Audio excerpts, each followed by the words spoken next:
আপনার বক্তব্য শুরু করুন। বিসমিল্লাহির রহমানির রহিম। আমি সবাইকে আজকে যারা যুক্ত রয়েছেন, আমি দেখতে পাচ্ছি অনলাইনে প্রায় 3716 জন আজকে অনলাইনে যুক্ত।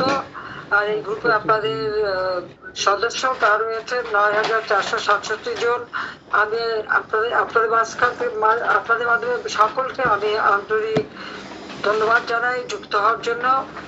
জাতি একটি ক্রান্তি লগ্নের মধ্য দিয়ে যাচ্ছে। 1971 সালে সেই মুক্তিযুদ্ধের সময় যখন পাকিস্তানি হানাদার বাহিনী বাংলাদেশের উপর আক্রমণ করে, তখন যে অবস্থা আমরা দেখেছি। আবার 1975 সালে 15ই আগস্ট জাতির পিতা বঙ্গবন্ধু শেখ মুজিবুর রহমানকে হত্যার পর যে মানে একটা অন্ধকার নেমে এসেছিল, প্রকৃতপক্ষে বর্তমানে সেই একটা অন্ধকারাচ্ছন্ন অবস্থায় সমগ্র বাংলাদেশে। জাতির পিতা বঙ্গবন্ধু মুজিবুর রহমানের নেতৃত্বে আমরা স্বাধীনতা অর্জন করেছি। আজকে খুব দুঃখ হয়, তিনি চেয়েছিলেন বাংলার দুঃখী মানুষের মুখে হাসি ফোটাতে। তিনি চেয়েছিলেন বাংলাদেশ এমন ভাবে গড়ে উঠুক যে বিশ্বের বুকে বাঙালি জাতি আত্মমর্যাদা নিয়ে, আত্মসম্মান নিয়ে মাথা উঁচু করে চলতে পারে। জাতির পিতা বঙ্গবন্ধু শেখ মুজিব নিজের জীবনটাকে উৎসর্গ করেছিলেন বাংলার মানুষের জন্য, যে জুলুম অত্যাচার সহ্য করেছেন। ঠিক সেভাবে আমেরিকার নেতা কর্মীরাও অনেক অত্যাচার নির্যাতন সহ্য করেছেন। এই সংগ্রামের পথ বেয়েই আমরা স্বাধীনতা পেয়েছি। ভাষা আন্দোলন 1948 সাল থেকে যখন শুরু হয়, তখনই জাতির পিতা বঙ্গবন্ধু শেখ মুজিব ছাত্রলীগ গঠন করেন।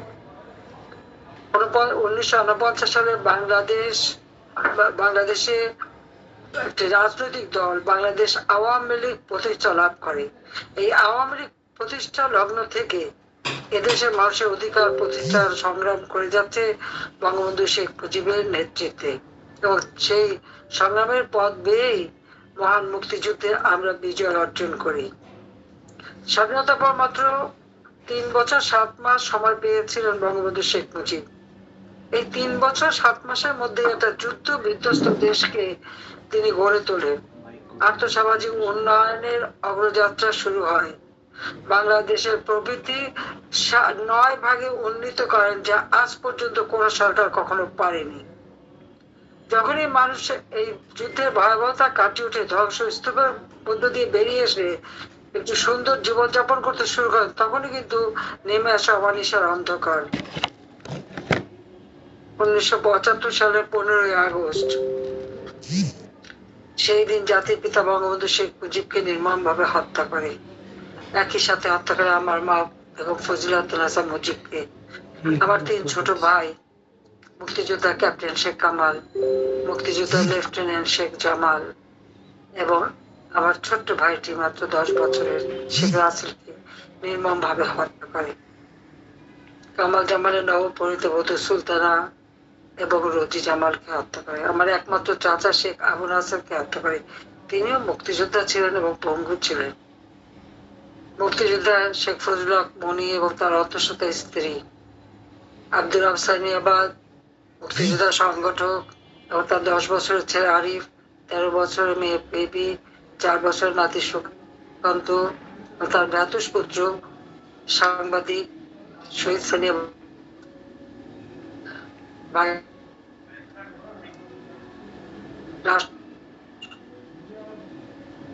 ব্রিগেডিয়ার জামিল উদ্দিন এবং পুলিশ অফিসার সিদ্দিকুর রহমান সকলকে নির্মম ভাবে হত্যা করেছে। আমি জাতির পিতা বঙ্গবন্ধু শেখ মুজিবুর রহমান এবং 15 আগস্টে যারা শাহাদাত বরণ করেছেন, তাদের প্রতি শ্রদ্ধা জানিয়ে আত্মার মাগফিরাত কামনা করি। 3রা নভেম্বর 1975 সালে ঢাকা কেন্দ্রীয় কারাগারে 4 জাতীয় নেতাকে নির্মম ভাবে হত্যা করা হয়। আমি তাদের প্রতি শ্রদ্ধা জানাই। আমি শ্রদ্ধার সাথে স্মরণ করি 30 লক্ষ শহীদদের, নির্যাতিত লাখো মা বোনদেরকে, আর মুক্তিযোদ্ধাদের প্রতি জানাই আমার সশ্রদ্ধ সালাম। 75-এর পর 21টা বছর হত্যা ক্ষমতা দখল চলে। বাংলাদেশ বাংলাদেশ পিছিয়ে পড়ে, চেতনা হারিয়ে যায়। মুক্তিযুদ্ধের লাখো শহীদের সেই অবদান ভুলে দেওয়ার চেষ্টা করা হয়, ইতিহাস বিকৃত করা হয়। 21 বছর পর আওয়ামী লীগ সরকার গঠন করে, দেশকে খাদ্যে স্বয়ংসম্পূর্ণ করে।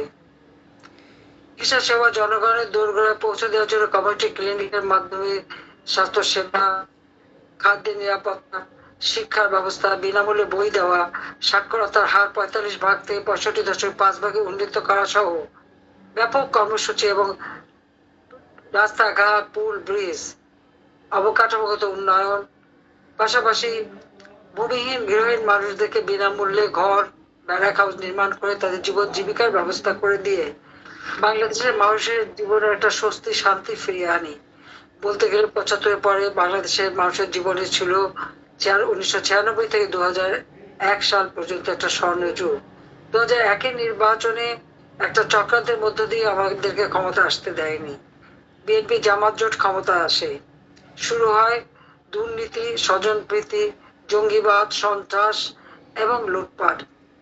ওই অবস্থার মধ্যে একটা চরম অরাজক অবস্থার সৃষ্টি হয়। ভোট কারচুপি করবার জন্য 1,23,00,000 ভুয়া ভোটার দিয়ে লিস্ট তৈরি করা হয়, কিন্তু তাদের এই দুঃশাসনের কারণে দেশে ইমার্জেন্সি জারি হয়, সম্ভবত আমাকেই গ্রেপ্তার করে। তারপরেও আমাদের দেশের সকলে সেখানে আন্দোলন সংগ্রাম করে এবং 2008-এর আমাদের একটি নির্বাচন হয়, যে নির্বাচনে আওয়ামী লীগ এককভাবে, আমরা জোটবদ্ধ নির্বাচন করি, তার মধ্যেও এককভাবে আওয়ামী লীগ 233টা সিট পায়। এই যে আমরা যে 233টা আসন পেলাম, তখন থেকে কিন্তু একটা চক্রান্ত শুরু হয়েছে। কিন্তু আওয়ামী লীগ 2009 সালে সরকার এসে 2024 সাল পর্যন্ত আমরা দেশকে এগিয়ে নিয়ে যাই, বাংলাদেশ এগিয়ে যায়। বাংলাদেশ এই মাত্র 15 বছর 7 মাসের মধ্যেই আর্থসামাজিক ভাবে উন্নতি করে। 2021 সাল আমাদের স্বাধীনতা সুবর্ণ জয়ন্তী, আর 2020 সালে জাতির পিতা বঙ্গবন্ধু শেখ মুজিবের জন্ম শতবার্ষিকী একই সাথে আমরা যখন উদযাপন করি, ঠিক সেই সময় আমরা আমাদের বাংলাদেশকে জাতিসংঘ কর্তৃক উন্নয়নশীল দেশে উন্নীত হওয়ার মর্যাদা আমরা পাই। এটা আমাদের একটা লক্ষ্য ছিল। 2009 যখন সরকার গঠন করি, 2010 থেকে 21 পর্যন্ত আমরা যে প্রেক্ষিত পরিকল্পনা প্রণয়ন করি এবং তারই ভিত্তিতে পঞ্চবার্ষিকী পরিকল্পনা নিয়ে যখন বাংলাদেশকে এগিয়ে নিয়ে যাই, তোর লক্ষ্যই ছিল যে 2021 সালের মধ্যে বাংলাদেশকে আমরা একটা ধাপ হলেও উন্নত করবো এবং আমরা তা সফলভাবে করেছি। আমাদের এই সাফল্যটা অনেকের মধ্যে পছন্দ হয়নি। 2024-এর নির্বাচন, আজকে 2014, 2018, 2024 প্রতিটি নির্বাচনে জনগণ স্বতঃস্ফূর্ত ভাবে ভোট দিতে পেরেছে এবং জনগণের ভোটে আমরা নির্বাচিত হয়ে সরকার গঠন করেছি। দুর্ভাগ্যের বিষয় হলো যে প্রতিবারই এই নির্বাচনকে প্রশ্নবিদ্ধ করার চেষ্টা করা হয়। আজকে মানুষের যে আত্মসমর্পণ উন্নয়নটা, এই উন্নয়নটার জন্য অনেকে চেষ্টা করতে পারে নাই, এটাই হচ্ছে আমাদের জন্য দুর্ভাগ্যের। দুর্ভাগ্যের বিষয় হলো আজকে আমরা কি দেখি,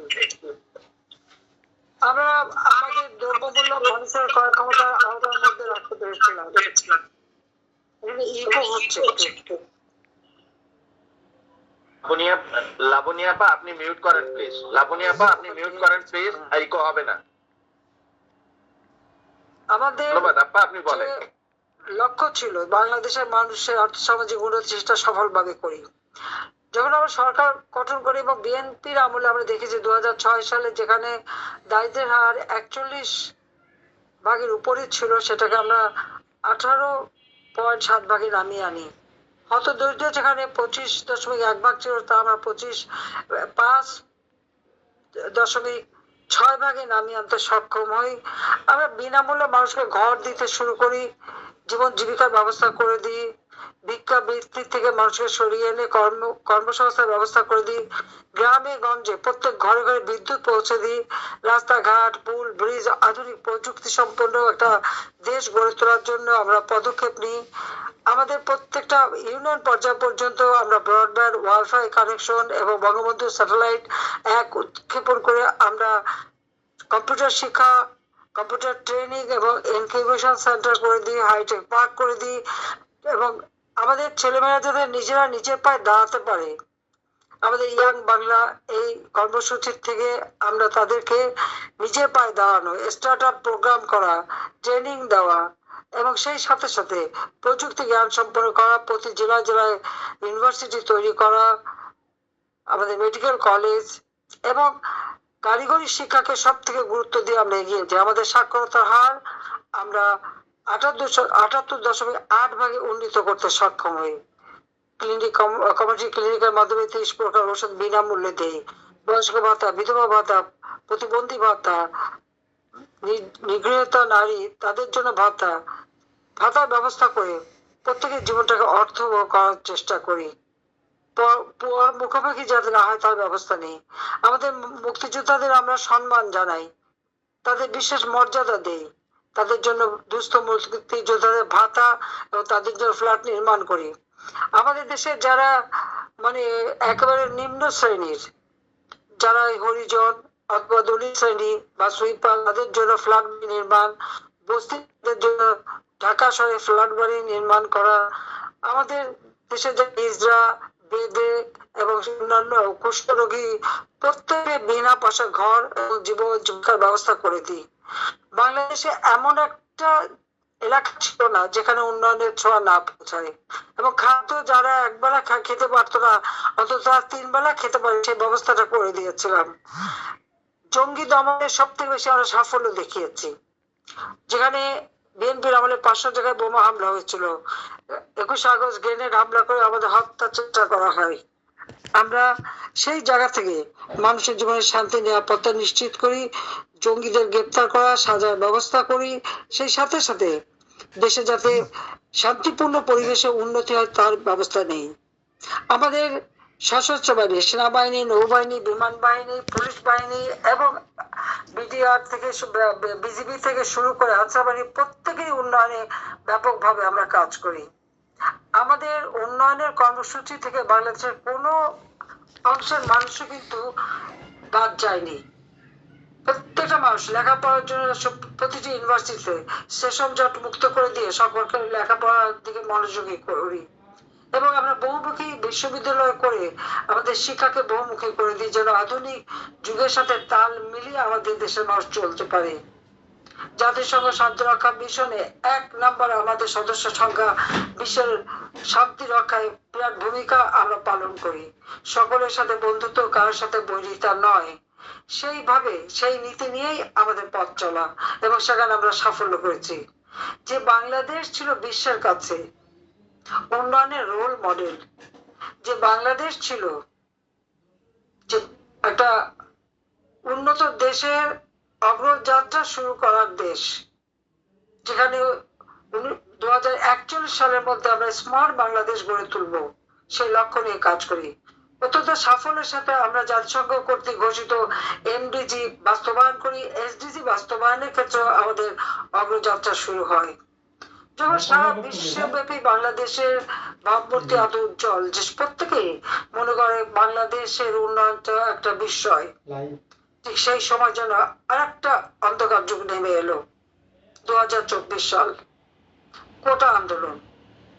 জুলাই মাসের 7 তারিখে কোটা আন্দোলন, সেখানে কোনো ইস্যু ছিল না তো, কারণ কোটা তো আমি 2018 সালে যখন আন্দোলন হলো তখনই তো আমি কোটা বাতিল করে দিয়েছিলাম।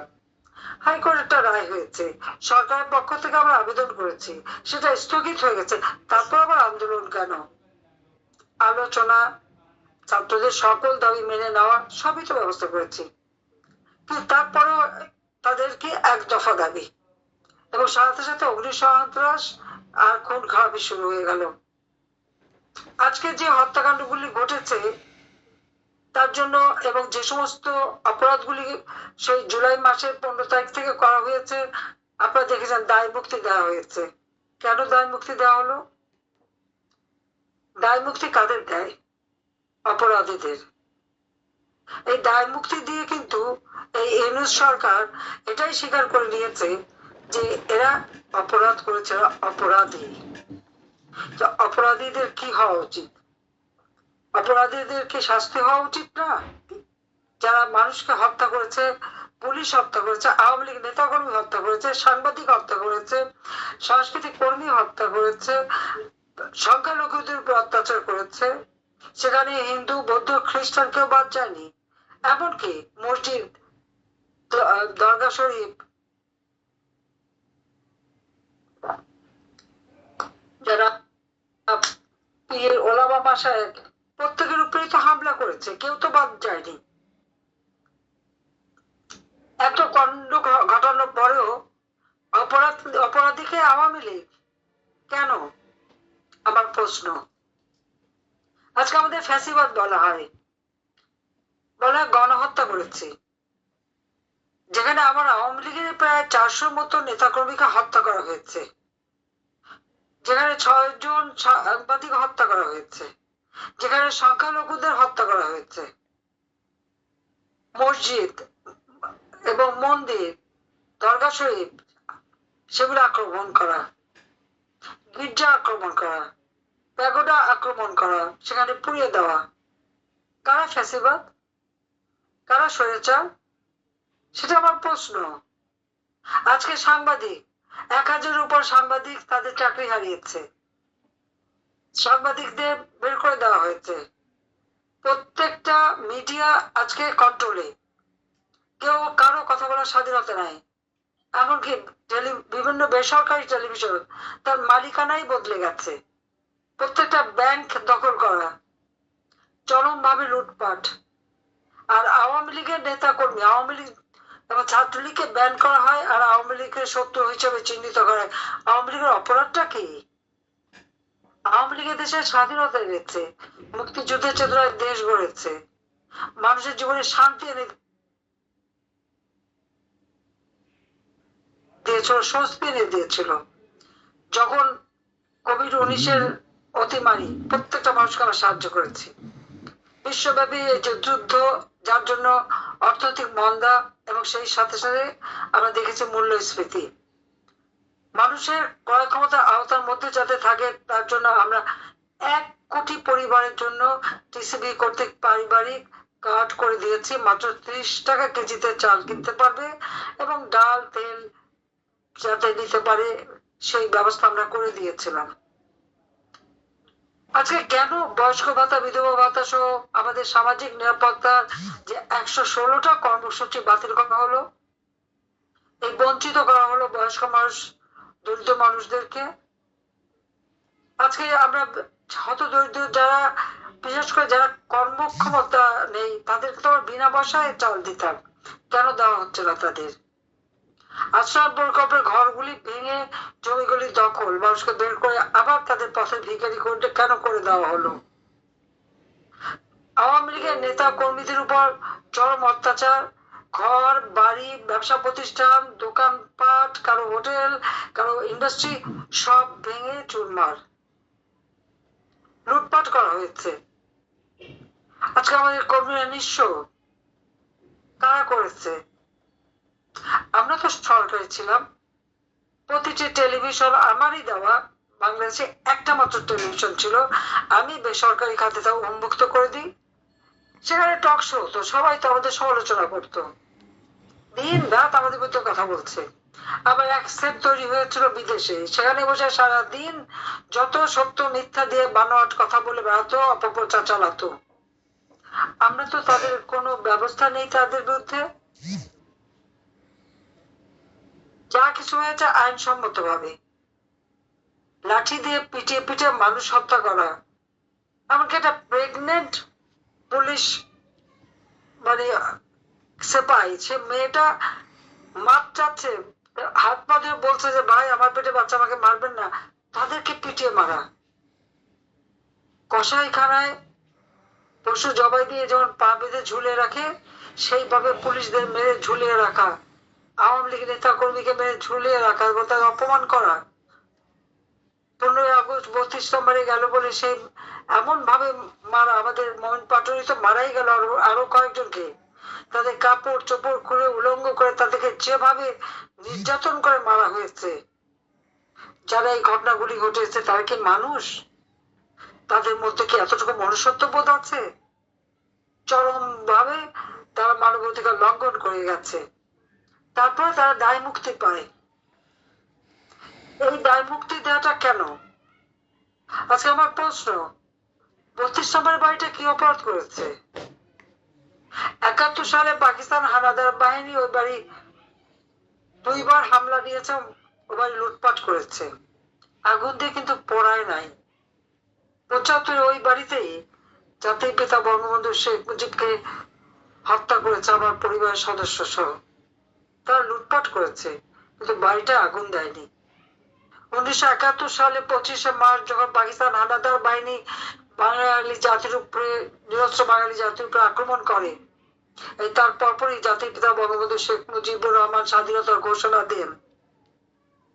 এই স্বাধীনতা ঘোষণা দেওয়ার পরেই তো তাকে গ্রেপ্তার করে নিয়ে যাওয়া হয়। ওই বাড়ি থেকেই তো আমাদের স্বাধীনতার ঘোষণা। তারপর কিন্তু পাকিস্তানিরা বাড়িটা পোড়ায়নি। কিন্তু আজকে আপনারা দেখেন, ইউনূস সরকার ক্ষমতা আসলো, বিএনপি, জামাত, জোট, হিজবুত তাহরীর এবং জঙ্গিদের সব জেলখানা থেকে ছেড়ে দিল। আর এই 5 আগস্ট কামালের জন্মদিন আমরা পালন করবো, সেটা আমরা পারলাম না। আর সেই দিন ওই বাড়িতে আগুন দিয়ে পোড়ানো হলো। একই সাথে ধানমন্ডি 5 নম্বর সুধা সদন, যেটা আমার স্বামীর বাড়ি জয়পুত্রের নামে, সেই বাড়িটাও আগুন দেওয়া হলো এবং লুটপাট করা এবং আগুন দিয়ে পোড়ানো হলো। রেহানা, সেটা একটা আইন করে জাতির পিতার কন্যা হিসেবে তাকে একটা বাড়ি দেওয়া হয়েছিল থাকতে, সে বাড়িটাও লুটপাট করলো।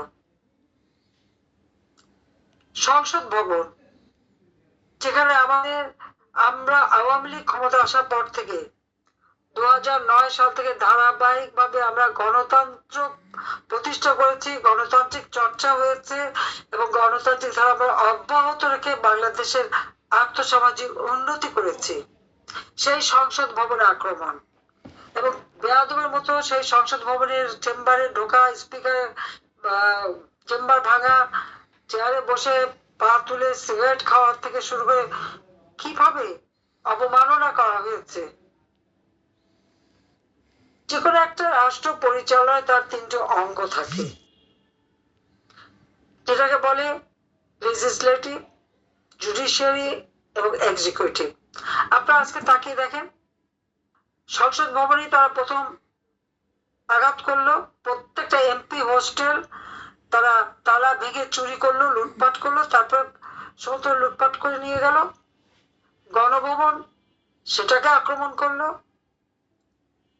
এরপর আপনারা যান উচ্চ আদালত, চিফ জাস্টিসের বাড়ি এবং জজ সাহেবদের আক্রমণ করা, লাঠি সোটা অস্ত্র নিয়ে ছাত্র নামধারী সেই সমন্বয়ক তাদের নেতৃত্বে চিফ জাস্টিসকে পদত্যাগ করতে হবে। প্রত্যেক মানুষের আত্মসম্মান বোধ থাকে, তিনি পদত্যাগ করলেন।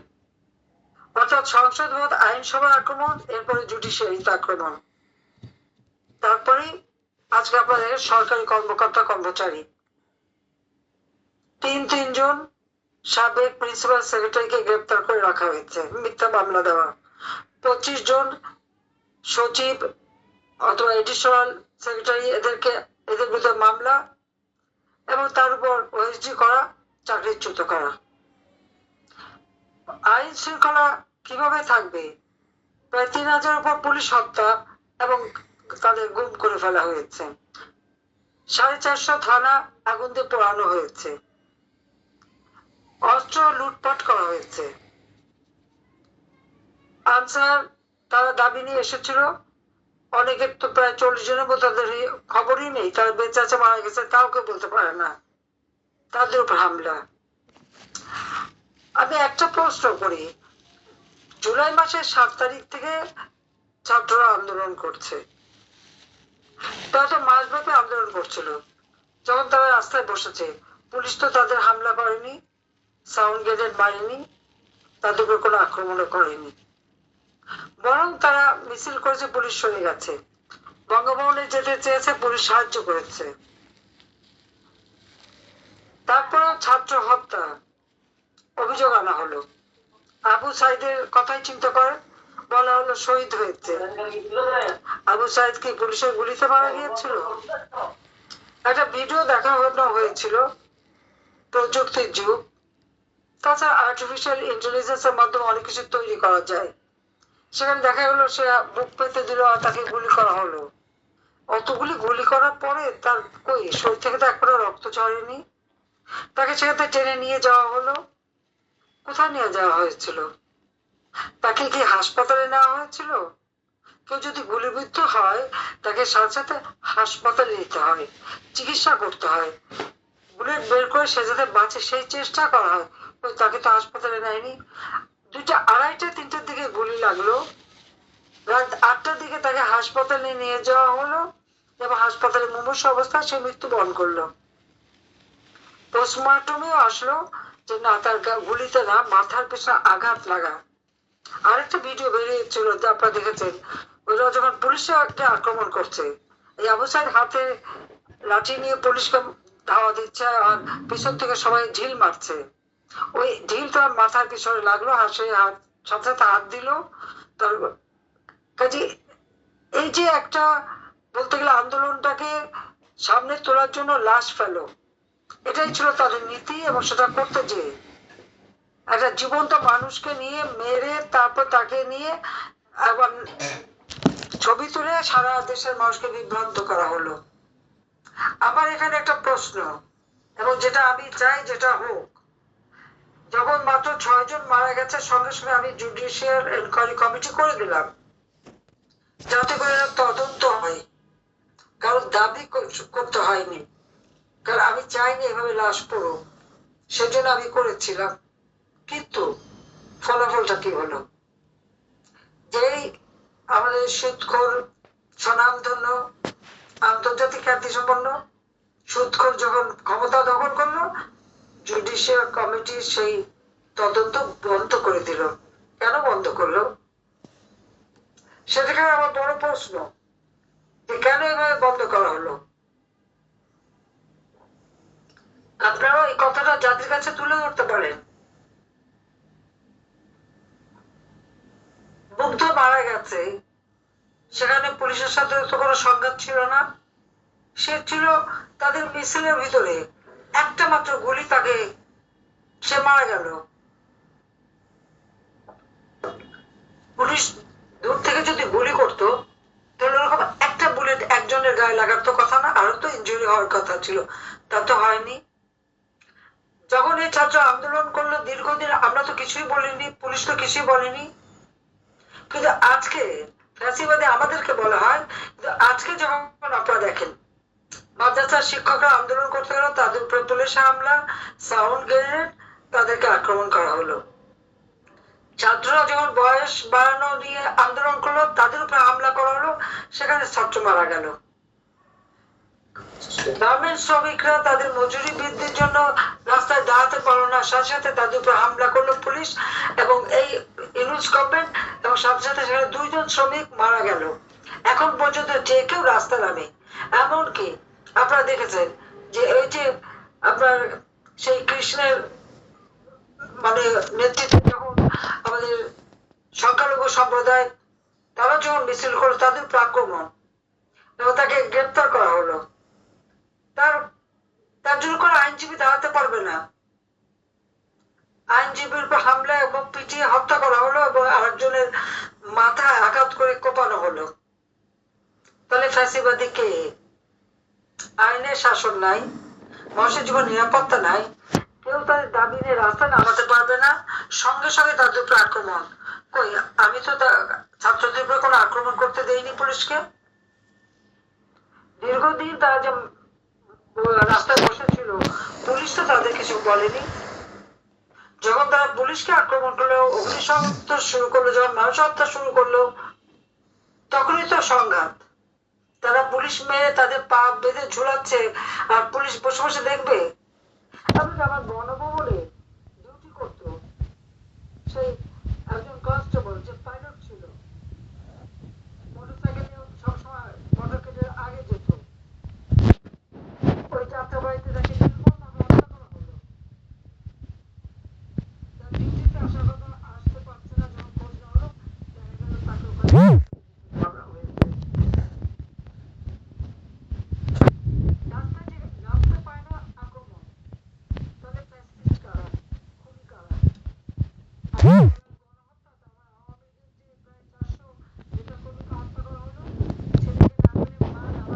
সেখানে তাকে হত্যা করা হলো, মা চাচি ঘরের ভিতরে আগুন দিয়ে পুড়িয়ে মারা হলো, ছেলেকে পায় না দেখে মাকে গ্রেপ্তার করে নিয়ে যাওয়া হয়েছে, অথবা আর এক মাকে গাছের সাথে বেঁধে রাখা হয়েছে।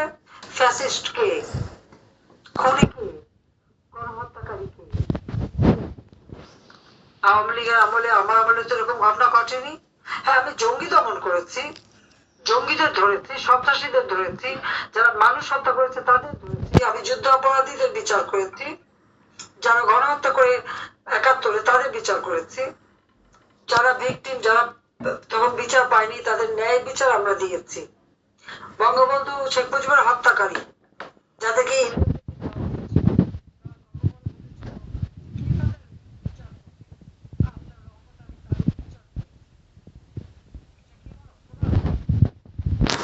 দেশ স্বাধীন করাটা কি অপরাধ?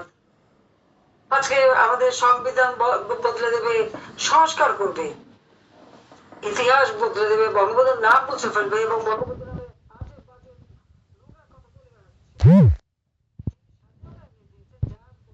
আজকে বাংলাদেশ পেয়েছে কথা বলা, তাকে অপমান করা আর ৩২ নম্বর পুড়িয়ে সরকার করে দেওয়া। তারা কি ভেবেছে কি এরকম তো ওই জিয়াউর রহমান ক্ষমতা এসে করেছিল, সে নাম তো বুঝতে পারেনি, পারবেও না। কিন্তু যারা আজকে এই ধরনের অন্যায় অপকর্ম করে বেড়াচ্ছে, একদিন তাদের নামই ইতিহাসে আস্থা করে যাবে, এটাই হচ্ছে বাস্তবতা। আর আজকে আমাদের নেতা কর্মীদের গ্রেপ্তার করা হচ্ছে, আমরা রাস্তা নামতে পারবো না, আওয়ামী লীগ নামতে পারবে না কেন? আরে এখানে বহু সমন্বয়ক আছে যারা ছাত্রলীগে এসে যোগদান করেছিল, পরে না তারা ওই জামাত শিবিরের কাছে বা ইউনুসের টাকার কাছে বিক্রি হয়েছে। যারা বেচা খেয়ে এখন তারা নীতির কথা শোনায়, তাদের আর যাই হোক নেতৃত্ব দেওয়ার মতো ওই যোগ্যতা থাকে না। যারা অর্থের কাছে নিজেদেরকে বিক্রি করে ফেলেছে তাদের কোনো ন্যায় নীতি থাকে না, এবং সেটাই নাই। হয়তো ছাত্রলীগের সাথে বিদ্রোহ করে যে ছাত্রলীগকে তারা মানে ব্যান করে, কি অধিকার দিয়েছে ব্যান করার? জনগণের ম্যান্ডেট নিয়ে তো ক্ষমতা আসেনি, সংবিধান মোতাবেক তো ক্ষমতা আসেনি, বরং যে সংবিধান লাখো শহীদের রক্তের বিনিময়ে আমরা পেয়েছি। স্বাধীনতা পাওয়ার জাতির পিতা বঙ্গবন্ধু শেখ মুজিব এই সংবিধান প্রণয়ন করেছেন। এই সংবিধানের সঙ্গীদের কথা অনেকেই বারবার এটাকে কত বিক্ষত করার চেষ্টা করেছে, কিন্তু আবার আমরা সেই সংবিধান ৭২ সালের সংবিধান প্রবর্তন করেছি, এখন আবার তারা হাত দিতে চাচ্ছে। সংবিধানে হাত দিলে একটা রাষ্ট্রের থাকেটা কি? তাদের কে এই অধিকারটা দিল? আমি ইউনূস সাহেবকে চ্যালেঞ্জ দিচ্ছি, তার যদি এই সংবিধান সংশোধন করতে হয় তো সে ভোটে যাক, নিজে দাঁড়াক ইলেকশনে, জনগণের ভোটে নির্বাচিত হয়ে এসে দেখাক যে হ্যাঁ জনগণের ম্যান্ডেট তার আছে। সেই যোগ্যতা তার নাই। ২০০৭ সালে চেষ্টা করেছিল দল গড়তে ব্যর্থ হয়েছিল, আর সেই ব্যর্থতার প্রতিশোধ নিল ২০২৪ সালে। যাই না কোন দেশে দালালি করে এসে হাজার হাজার কোটি টাকা মেরে সেই গ্রামীণ ব্যাংকে গরিবদের ক্ষুদ্র ঋণ দিয়ে তাদের কাছে মোটা অঙ্কের সুদ খাওয়া, আর সমস্ত টাকা বিদেশে পাচার করা, গ্রামীণ ফোনের টাকা পাচার করা, এবং এসব করেই তো তার অর্থ সম্পদ। আজকে গুলশানের ৯ কোটি টাকার ফ্ল্যাট, পূর্বাঞ্চলে ৬৮ একর জমি, ফ্রান্সে ফ্ল্যাট, আমেরিকায় এত সম্পদ আসে কোত্থেকে?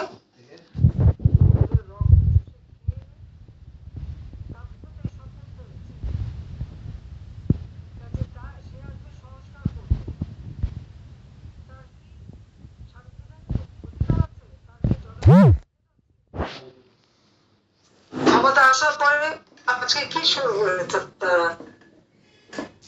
আওয়ামী লীগের নেতা কর্মীর কি অপরাধ? অথচ ইউনূসের বিরুদ্ধে তার দুর্নীতির কারণে, মানি লন্ডারিং কারণে এবং লেবারদের টাকা, তারই কোম্পানির শ্রমিকদের টাকা মেরে খেয়েছে, তার জন্য তার বিচার হয়েছে, 6 মাসের সাজা হয়েছে। শ্রমিক আদালতে শ্রমিকদের করা মামলায় যে ব্যক্তি সাজাপ্রাপ্ত আসামি, সে আজকে বাংলাদেশের ক্ষমতায়। তার উপর দুর্নীতির মামলা ছিল তার বিরুদ্ধে 5টা। ক্ষমতা আসার সাথে সাথে প্রথম কাজ কি, সেই মামলাগুলি সরিয়ে দেওয়া, প্রত্যাহার করে দেওয়া। 666 কোটি টাকা তার কাছে কোম্পানি এবং তার ব্যক্তিগত সব মিলে তার কাছে তার কর বাকি, তার বিরুদ্ধে মামলা হয়েছে। সে কর আদায়ের মামলার রায় হওয়ার কথা ছিল 6 আগস্ট, সেটা হচ্ছে 5 আগস্ট। এমন ঘটনা ঘটিয়েছে যেন মানে আমরা ক্ষমতা থেকে সরে যেতে পারি আর সে ক্ষমতা দখল করতে পারি।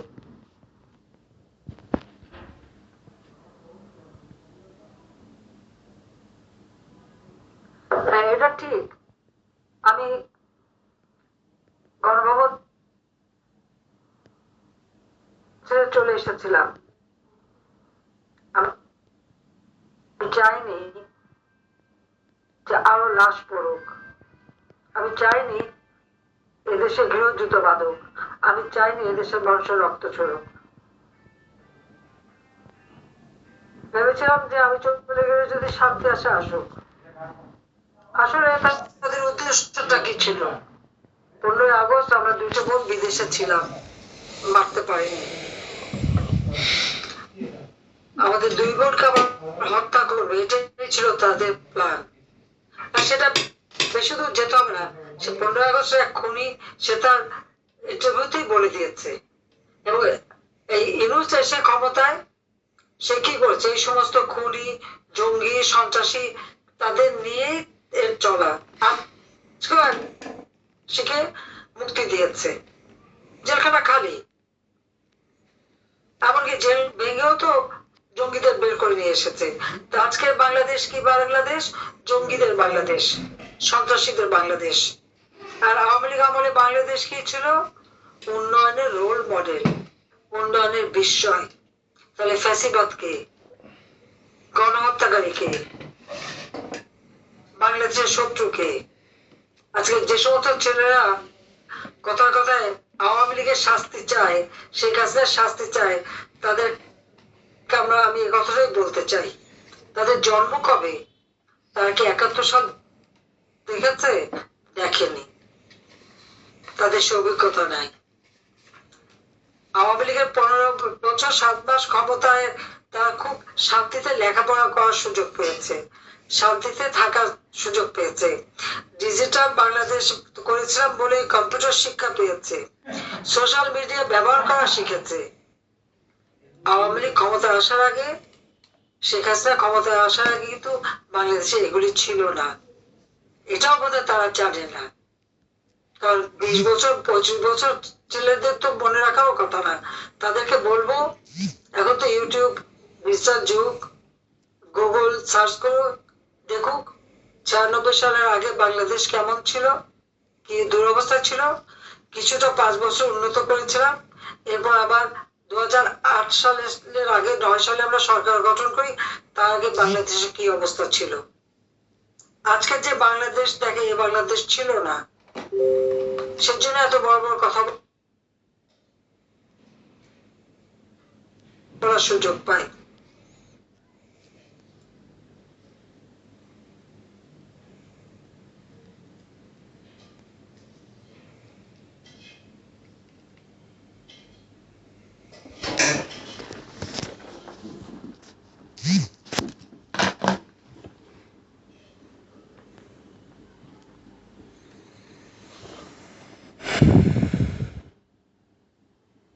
ছেলে মেয়েদেরকে এত বেয়াদব বানিয়েছে ইউনূস এসে। ছোট ছোট শিশুরা শিক্ষকদের গলায় জুতোর মালা পরায়, তাদেরকে গাছের সাথে বাঁধে, তাদের জোর করে সিগনেচার করায়, পদত্যাগ করায়। এইরকম চরম বেয়াদবি তাদের শিখিয়েছে। এর ফলাফল নিজেই পাবে। কাজে আজকে আমাদের কথা একটাই, যে একে তো চাল ডাল তেল লবণ সমস্ত জিনিসের দাম বেড়েছে। পারিবারিক কার্ডে এখন নাকি চাল নাই। 20 লক্ষ মেট্রিক টন চাল আমি রেখে এসেছি। $26 বিলিয়ন আমার রিজার্ভে ছিল, গেল কোথায় টাকা পয়সা? আমি জুন মাসের 30 তারিখে 7,97,000 কোটি টাকা বাজেট দিয়ে এসেছে, টাকাগুলি কোথায় গেল? আমার উন্নয়ন পরিকল্পনা একে একে সব বাদ, যে কাজগুলি চলমান ছিল সেগুলি বন্ধ, সেটা অর্থগুলি কোথায় গেল? দারিদ্রদের জন্য আমি যে বয়স্ক ভাতা, বিধবা ভাতা, প্রতিবন্ধী ভাতা চালু করেছিলাম সেগুলি কেন বন্ধ? অতি দারিদ্রের আমি 5.1 ভাগে নামিয়েছিলাম, মানুষের তো খাবার কষ্ট ছিল না। আজকে কেন বাংলাদেশের মানুষ ডাস্টবিন থেকে খাবার কুড়িয়ে খাবে? ওই আওয়ামী লীগ আমলে তো দেশে কোনো দুর্ভিক্ষ ছিল না। 15 বছর তো কোনো দুর্ভিক্ষ এই 15 বছর 7 মাসে হয়নি। জুলাই মাস পর্যন্ত বা আগস্ট মাস পর্যন্ত, 5ই আগস্টের আগ পর্যন্ত বাংলাদেশের অর্থনীতি যথেষ্ট শক্তিশালী ছিল। আজকে বাংলাদেশকে কেন এইভাবে ধ্বংস করছে, সে জবাব দিতে হবে তাকে একদিন। যে এই সরকারি কর্মকর্তা কর্মচারীদের হয়রানি, পুলিশ হত্যা এবং হয়রানি, এগুলো সমস্ত বন্ধ করতে হবে। এমনকি সামরিক অফিসাররা যারা একসময় চাকরি করে যাচ্ছে, অবসরপ্রাপ্ত বা চাকরিরত, তাদের বিরুদ্ধে এদের খর্বহস্ত, তাদের কারো পাসপোর্ট বাতিল, তাদের উপর মামলা, নির্যাতন কেন তাদের উপর করবে? আমার স্বাধীনতা সার্বভৌমত্ব রক্ষা যাদের দায়িত্ব, আজকে তাদের উপর হামলা। বিডিআর এর ঘটনায় যারা সেনা অফিসারদের হত্যা করেছে, আজকে তাদের মুক্তি দিয়ে দিয়েছে। প্রত্যেকটা আসামিকে পরীক্ষা করে তারপর তদন্তকারী তো এই বিচার হয়েছিল। অর্থাৎ ছাড়া বাংলাদেশটাকে একটা অপরাধীদের স্বর্গরাজ্যে পরিণত করেছে। যে সমস্ত দ্রব্যমূল্য দাম যখন বেড়েছে, তখন আবার মরার উপর খাড়াগা, কি সবকিছু উপরে তারা কি করেছে, ভ্যাট বসিয়েছে। নিজে ট্যাক্স দেবেন না, 666 কোটি টাকা মামলা সরিয়ে দিলেন, ট্যাক্স দিলেন না। আবার গ্রামীণ ব্যাংকে ইউনুসের কি?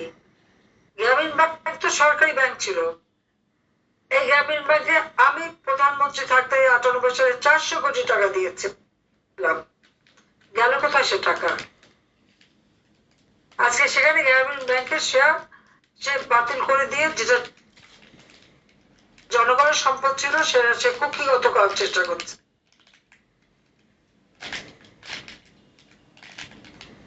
লজ্জাশরম থাকা উচিত যে আমাদের সন্তানদের পর্যন্ত তারাই করে। আমি আরেকটা কথা বলি, আজকে যারা উপদেষ্টা এবং ইউনূস, তার ভাই ব্রাদার আত্মীয় স্বজন যারা আছে, তাদের কার কত সম্পদ আছে তার হিসাব দিতে হবে। যত উপদেষ্টা আছে তাদের নিজেদের এবং পরিবার পরিজন, তাদের সম্পদের হিসাব দিতে হবে। ওই সামান্য লম্বা লম্বা কথা বলে যারা, তাদের এবং বাপ মা সবার সম্পদের হিসাব দিতে হবে। তো কত টাকা নিয়েছেন, জনগণের টাকা জনগণকে ফিরে দিতে হবে, তাদের সমস্ত হিসাব বের করবেন। আর আপনারা যারা আছেন এখন আমার সঙ্গে যুক্ত, প্রত্যেকে আপনারা বলবো কোথায় কতজনকে হত্যা করা হয়েছে, কতজন ঘর বাড়ি ধ্বংস করা হয়েছে, পরিবার পরিজনের উপরে কত অত্যাচার করা হয়েছে, সমস্ত তালিকা করতে হবে। আজকে আমরা মামলা করতে পারি না, থানায় মামলা নেয় না, কিন্তু এই দিন থাকবে না, দিন আসবে এবং সেদিন বেশি দূরে না।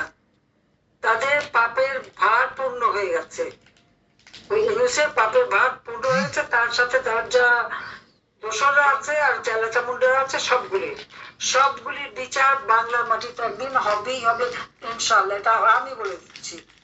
আমি যখন বেঁচে গেছি তখন নিশ্চয়ই এর একটা দিক হবেই, কারণ 21শে আগস্ট বেঁচে গিয়েছিলাম খুনিদের বিচার করা, যুদ্ধাপরাধীদের বিচার করা এবং দেশের উন্নয়ন করবার জন্য আল্লাহ আমাকে বাঁচিয়ে রেখেছিল এবং আমি সেটা করে এসেছি। এবারে যখন বেঁচে গেছি তখন অন্তত পক্ষে স্বাধীনতা শত্রুদের চেহারা উন্মোচিত হয়েছে,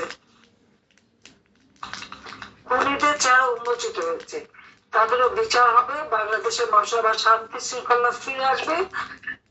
আমি বলবো প্রত্যেকে আপনারা যারা সফল থাকবেন আর আমাদের কর্মসূচি সফল করার জন্য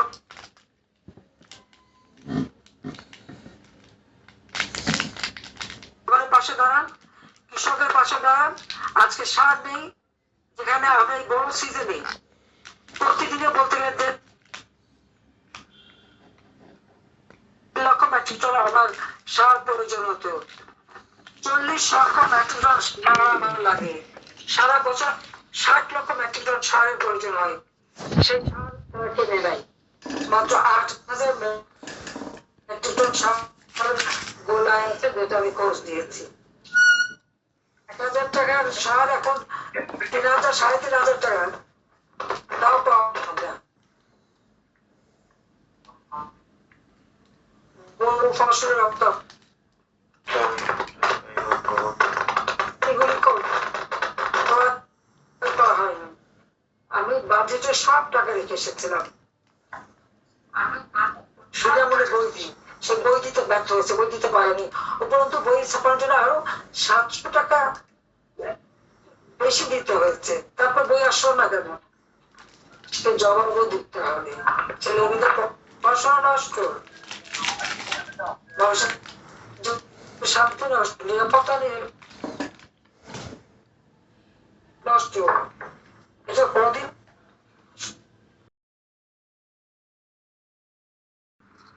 কাজে যারা দেশের এত ক্ষতি করে যাচ্ছে তাদের ক্ষমতা থাকার কোনো অধিকার নাই।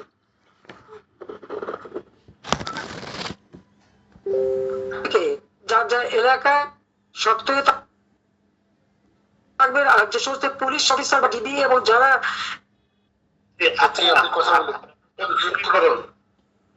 প্রশ্ন আছে আপার কাছে একটু কথা জি আপা, আপনার ওদিকে মিউট হয়ে গেছে, আপনি কন্টিনিউ করুন। জি আপা, আপনার ওদিকে মিউট হয়ে গেছে, আপনি আনমিউট করে কথা বলুন। আর আমরা বাকিটা সবাই মিউট করে রাখবো। জি স্যার, আনমিউট করতে আছি ইসুফ ভাই, আর এদের বিয়ে করে দেন ইসুফ ভাই। একটু দেখেন তো। আমাদের প্রধানমন্ত্রী চলে গিয়েছে।